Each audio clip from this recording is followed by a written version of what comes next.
సాక్షిని కళ్ళాపి జల్లివా ముక్కేసి వెళ్ళావే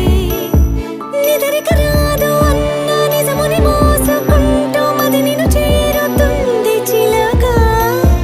తనకొక తోడులాగా వెనుకని సాగుతుంది హృదయము రాసుకున్న లేఖ వెన్నెల్లో ఉన్న వ్యసంగా ఉంది